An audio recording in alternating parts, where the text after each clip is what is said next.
इस देश में आप देखो गीता पाठ कराया जाता था, अखंड रामायण का पाठ कराया जाता था कि किसी एक व्यक्ति को भी अगर सूत्र समझ में आ गया, सुनहु उमा ते लोग अभागी, हरि त्याग भय विषय अनुरागी। बहुत सारे कैलेंडरों में कर्मण्येव अधिकारस्तु मा फलेषु कदाचन। बहुत लोगों से मैंने कहा भैया किसका मतलब, बोले फल करो, काम करो, फल की इच्छा मत करो। मैंने कहा संभव कहां है? कोई बता नहीं पाया कि कर्म यानी भजन।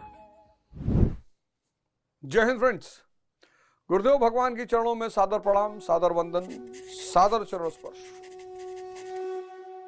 वृक्ष कबहु नहीं फल वखे, नदी न संचय नीर, और परमारथ के कारण साधुन धरा शरीर। इस दोहे को रट लीजिए। आप परमार्थ करने के लिए पैदा हुए, लेकिन परमार्थ आप तभी कर पाएंगे जब आप परमात्मा हो जाएंगे।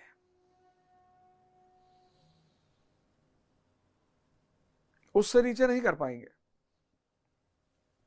अब छोटे मोटे परमात्मा बन गए, आईएएस बन गए, छोटा मोटा परमात्मा विधायक बन गए, एमपी बन गए, डॉक्टर बन गए, इंजीनियर बन गए, सब छोटे छोटे परमात्मा है। क्योंकि परमात्मा का मतलब ही है,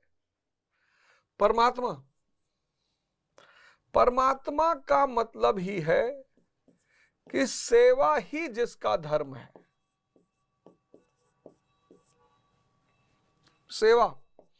सेवा ही जिसका धर्म है। आपको लगता होगा कि कुछ लोग अनकंडीशनल बेशर्त सेवा करते हैं। आपको लगता होगा कि ये नाम कमाने के लिए। ऐसा नहीं है। जो भी परमात्मा स्वरूप हो जाता है,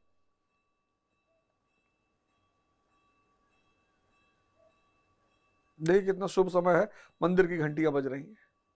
जो भी परमात्मा स्वरूप हो जाता है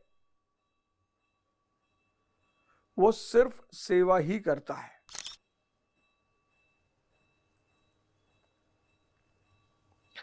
ना। कहते हैं कि इसका ये क्वालिटी है, जैसे नीम कड़वी है,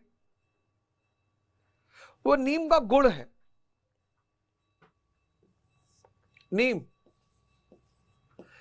कड़वी है, ये उसका गुण है। आम मीठा है, ये इसका गुण है।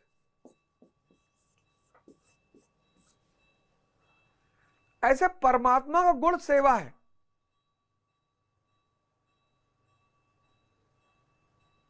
शक्ति अगर भोग के लिए इस्तेमाल हो रही है तो इंसान, शक्ति अगर सताने के लिए इस्तेमाल हो रही है तो हैवान, और शक्ति अगर सेवा में लग रही है तो परमात्मा। और जिसके पास शक्ति है ही नहीं वो गरीब।